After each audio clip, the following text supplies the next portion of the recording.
Maayong adlaw mga kahilot, ug diri na pud ta dapita, manglimpyo na pud ta og mga pisa sa makina mga kahilot. Og kabalo naman mo, cleanliness is the best. Og mauni siya ang makina sa kahilot sa Ford Everest nga 2.2 diesel turbo. Mao na siya. Atuan ng limpyuhan og maayo kay para goods yung kayo ang ato ang pagbuo sa makina mga kahilot. Sama niya tanawan yung crankshaft, pwede mo manamin sa kasinaw. So limpyuhan yun naton sa apil ng mga bangag-bangag. Turuton ta naglimpyo tanan para the best gyud kayo siya mga kahilot. Pag human og limpyo, atuan na po na siyang hinahinayon og asimbol. Rehas niya Ang paghugot ana mga kahilot, gigamitan na ko na siya og torque wrench. Kay matag bolt sa internal sa makina, ana siya specification ang kahugtunon niya. Og shoutout ko sa ako ang kumpare nga gwapo, Alexander Lito Rigusa. Pre, amping sa biyahe pre. God bless your family. Og kay Villegas Dandin. Dar, sunda permente ang prescribe sa doktor, ayaw sig palabi sa lasartan. Og ang alimango, ayaw kalimte. God bless your family. Og kaning isa na ko kamigo, kung nangita mo ka reading sa reader, i-contact ninyo ni GR Kamiging. Toy, amping permente toy. God bless. Og karon silip ta sa sitting sa piston ring. Atong tanaw ng iyang clearance og ang iyang liner kung goods ba siya. Tanawan ninyo pagsilip niya kahilot Ubos og taas, pantay na siya. Og lahi po na iyang sitting kay diesel na siya. Labi na, brand new ang mga pisa. Turbo pagyod. Og syempre, silipon po nato ang clearance sa piston ring diya sa may ring group sa may piston mga kahilot. Dapat goods gyud na siya tanan kay para wa gyud problema. Og kani sa ako ang pag-vlog mga kahilot, ako ara gyud ni pakita sa inyo kung unsa gyud akong trabaho. Dili ni ingon nga panghambog kay tungod kamao ko ani kamao ko ana. Kay ang pagkamekaniko dili gyud na ikapanganti. Kay sa tinuod lang niagi kog sipyat pag-asimbol aning makinaha dito sa iyahang timing niya. Kay base sa ako ang guide nga PDF 27 count ang timing nga akong gihatag sa iya nga dapat unta 24.5. Murag nalibog yun ko dito dapita sa may 2.2, 2.5 ug 3.0 nga makina. Mao nang pag-andar ato low power og naay ni gawas nga check engine. Og pagdayag mo sa check engine ay IET ang nigawas. Ang IET wala ni kinalaman sa low power. Grabing trouble lang nahitabo pagbuuan ning makina mga kahilot. Hangtod nga nanawag na lang ko og mananagna sa sikihor. Og sa iyahang pagtagna, timing, wala sa timing. Pag-usab na ko, mao to naulian na siya. Wala iyang low power. Og karon nataod na ang mga piston. Og atuan na po ni ipanaod ang mga connecting rod cap. Nya pangugtan na to ang mga bolt gamit ang torque wrench og pulso sa manghihilot. Og base sa bolt pattern og sa iyahang torque sequence anang Conrad bolt.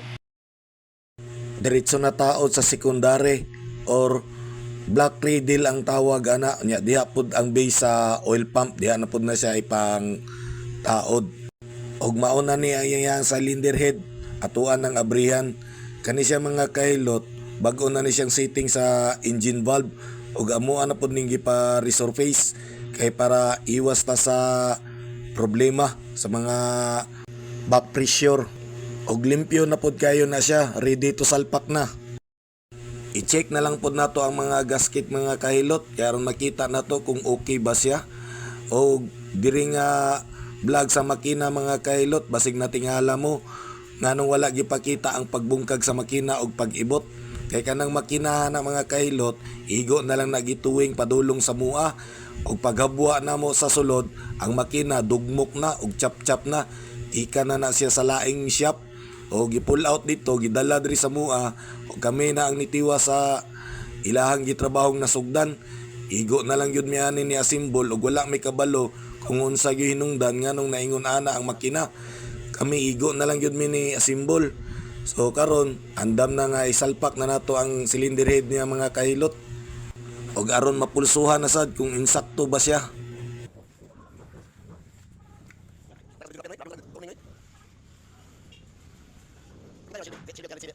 Og kana akong gitudlo, mao na siya ang degree timing sa fuel pump. Og sa diyang gipulsuhan na, kinahanglan amping yung kayong mga kahilot, kay delikado kayo, og maputlan ta og ugat diha, dako na jud kayo ng problemahan na. Maunang gamitan yun na siya og special tools sama nang iyang gigunitan nga torque wrench.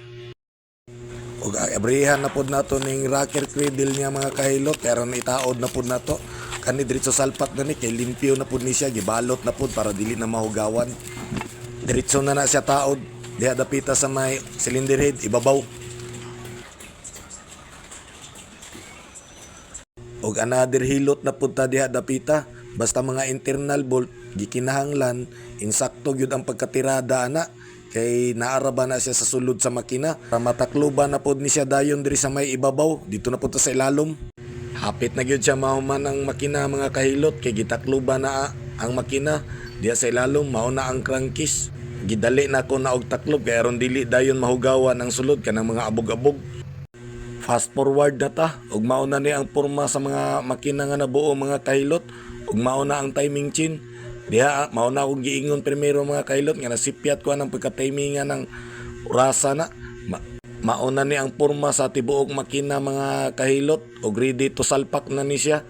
Ang kanang mga external nga parts, pwede na dito i-assemble sa kaha. Mauni ang makina nga 2.2 diesel turbo sa Ford Everest mga kahilot.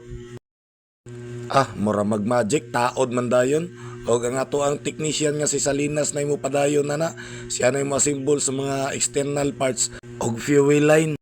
Og i-insert na po nato ang wiring nga Sinoy wires. Ato nang paminahon ang unang andar niya mga kahilot.